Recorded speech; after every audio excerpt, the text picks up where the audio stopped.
Price God. ஆண்டவர் இயேசு கிறிஸ்து நாமத்தினாலே வாழ்த்துக்கள். ஒரு வசனத்தை வாசிக்கிறேன். சங்கீதங்கள் புஸ்தகம் 127 சங்கீதம் வசனம் 1.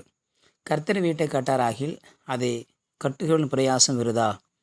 கர்த்தர் நகரத்தை காவாராகில் காவலாளி விழித்திருப்பதும் விருதா என்று சொல்லி கர்த்தருடைய வார்த்தை பார்க்கிறோம். கர்த்தர் கட்டுகிற வீடு என்று நாம் பார்க்கிற பொழுது தேவன் நமக்கு வீடுகளை கட்டி கொடுக்கிறார். சங்கீதம் 63 வாசிக்கிறோம். தேவன் தனிமையானவனுக்கு வீடு வாசல் ஏற்படுத்தி கொடுக்கிறவர் என்று சொல்லி கர்த்தருடைய வாக்குத்தத்தத்தை பார்க்கிறோம். ஆகவே கர்த்தர் கட்டுகிற வீடு அது நமக்கான வீடு. கர்த்தர் கட்டுகிற வீடில் குறைவு இருக்காது. கர்த்தர் கட்டுகிற வீடில் எந்த ஒரு பொல்லாப்பு இருக்காது. இன்றைக்கு அநேகர் வீடு கட்டுகிறார்கள். அநேகர் வீட்டை கட்டி பாதியில் விட்டுருவாங்க. அநேகர் வீட்டை கட்டி அதில் பல சிலைகளை வைத்து தேவனுக்கு அருவருப்பான காரில் வைத்து தேவனை துக்கப்படுத்துகிறதை பார்க்கிறோம். அநேக வீடுகள் தேவனுக்கு மகிமை கொண்டு வராததாக இருக்கிறது. அநேகருடைய வீடில் குடி, அநேகர் வீடில் பொல்லாப்பு, விபச்சாரம், வேசித்தனம் இதெல்லாம் நடக்கிறதை பார்க்கிறோம். ஆனால் கர்த்தர் கட்டுகிற வீடு கர்த்தருடைய மகிமைக்காய் காணப்படும். கர்த்தர் கட்டுகிற வீடு கர்த்தருடைய புகழுக்காய் காணப்படும். கர்த்தர் கட்டுகிற வீடு செம்மையானதாக இருக்கும். கர்த்தர் கட்டுகிற வீடு நன்மையாக இருக்கும். கர்த்தர் கட்டுகிற வீடு நமக்கு பிரயோஜனமாக இருக்கும். காரணம், கர்த்தரே வீட்டை கட்டி கொடுக்கிறார். கர்த்தரே அதை ஆரம்பிக்கிறார். கர்த்தரே அதை முடிக்கிறார். தனிமையானவர்களுக்கு இந்த உலகத்தில் ஒரு வீடு வேண்டும் என்பது அவசியம். எல்லோருக்கும் வீடு தேவை. அதை நாம் கர்த்தத்தில் கேட்கிற பொழுது ஆண்டவர் ஏற்ற நேரத்தில் நமக்கான ஒரு வீட்டை கட்டி கொடுக்கிறவராக இருக்கிறார். சாலமோன் கர்த்தருக்காக ஒரு தேவாலயத்தை கட்டினார்.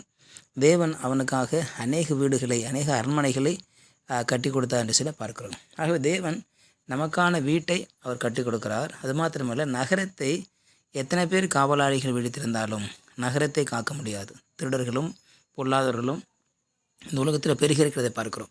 ஒரு வீட்டுக்கு காவலாளி ஆண்டவராகிய தேவன் தான். ஒரு வீட்டுக்கு பாதுகாப்பு தேவதூதர்கள் தான். ஆக எத்தனை காவலாளி விழுந்திருந்தாலும், எத்தனை காவலாளி தூங்காமல் இரவெல்லாம் இருந்தாலும், அவர்களுக்கு எல்லாம் மேலே தேவன் ஒருவர் இருக்கிறார். அவர்தான் பாதுகாக்க முடியும். அவர்தான் வீட்டை கட்ட முடியும். அவர்தான் வீட்டை பாதுகாக்க முடியும். வீடு என்பது, ஒரு ஊர் என்பது பல வீடுகளால் சேர்க்கப்பட்டது. ஒரு கிராமம் என்பது பல வீடுகளாக இருந்தது. ஒரு நகரம் என்பது நூற்றுக்கணக்கான, ஆயிரக்கணக்கான வீடுகளை கொண்டதாக இருக்கிறது. ஒரு பட்டணம் என்பது லட்சக்கணக்கான வீடுகளை கொண்டதாக இருக்கிறது. ஆகவே வீடுகள் தான் நகரம், வீடுகள் தான் கிராமங்கள், வீடுகள் தான் பட்டணம். ஆகவே ஒவ்வொரு வீடும் தேவன் கட்டுகிற பொழுது அது தேவனுடைய பட்டணமாக இருக்கும். தேவனுடைய அரண்மனை பட்டணமாக இருக்கும். தேவன் தங்குகிற வீடாக இருக்கும். அந்த வீட்டைத்தான் கர்த்தர் விரும்புகிறார். அந்த வீட்டைத்தான் கர்த்தர் விரும்பி அதை ஏற்றுக்கொள்கிறார் என்று சொல்லி பார்க்கிறோம். ஆக கர்த்தர் கட்டுகிற வீட்டுக்காக நாம் கர்த்தரை ஸ்தோத்திரிக்க வேண்டும். கர்த்தர் நமக்கான வீட்டை அவர் கட்டி கொடுப்பார். ஆகவே நம் தேவனுடைய தேவனுக்காக ஓடுகிற பொழுது, முதலாவது தேவன் ராஜ்யத்தை தேடுகிற பொழுது பிறகு எல்லாம் கூட கொடுக்கப்படும். தேவ ராஜ்யத்துக்காக பிரயாசப்பட்டு ஓடணும் என்று சொன்னால் நம்முடைய தேவைகளை அவர் பார்த்து கொள்வார். அவருடைய ராஜ்யத்திற்காக நாம் ஓடுகிற பொழுது நம்முடைய இந்த உலகத்தின் ராஜ்யத்துக்காக கர்த்தர் ஓடுவார். நமக்கு வீடு தேவை. நமக்கு ஒரு தங்குகிற ஒரு நல்ல அருமையான வீடு, பாதுகாப்பான வீடு தேவைதான். கர்த்தர் நமக்காக அவைகளை செய்து முடிக்கிற, கட்டி கொடுக்கிற தேவனாக இருக்கிறார். அவர் கட்ட ஆரம்பித்தால் அவரே கட்டி முடிக்கிற தேவனாக இருக்கிறார். கண்டிப்பாக அவர் செய்து முடிப்பார். ஆகவே இந்த பூமியில் வீடு வாசலை ஏற்படுத்தி கொடுக்கிற தேவன் கண்டிப்பாக நமக்கு ஒரு வீட்டை ஆயத்தப்படுத்தி கொடுக்கிறார். வீட்டை ஏற்படுத்தி கொடுப்பார் என்பதில் எந்தவித சந்தேகமே கிடையாது. ஆகவே கர்த்தருடைய வீட்டுக்காக நம்ம காத்திருப்போம். நாம் கர்த்தருடைய ராஜ்யத்தை தேடுகிற பொழுது, கர்த்தருடைய பிரசன்னத்தை தேடுகிற பொழுது, கர்த்தருடைய மகிமையை தேடுகிற பொழுது, கர்த்தருடைய மக்களை தேவனுக்குள்ளே நடத்துகிற பொழுது, அநேக மக்களை ஆண்டுக்குள்ளே சேர்க்க வேண்டும் என்ற பிரயாசத்தில் ஓடுகிற பொழுது கர்த்தரை எல்லாம் பார்த்து நம்மை அவர் ஆசீர்வதிப்பார். நம்மை அவர் பொறுப்பெடுத்துக் கொள்வார். சுவிசேஷுடைய பாதங்கள் மலைகள் மேல் எவ்வளோ அழகாக இருக்கிறது. வேகத்தை சுமந்து தெருக்கள் தோறும், கிராமங்கள் தோறும், பட்டணங்கள் தோறும் சுவிசேஷம் அறிவிக்க நம்முடைய கால் ஓடிக்கொண்டே இருக்கணும்.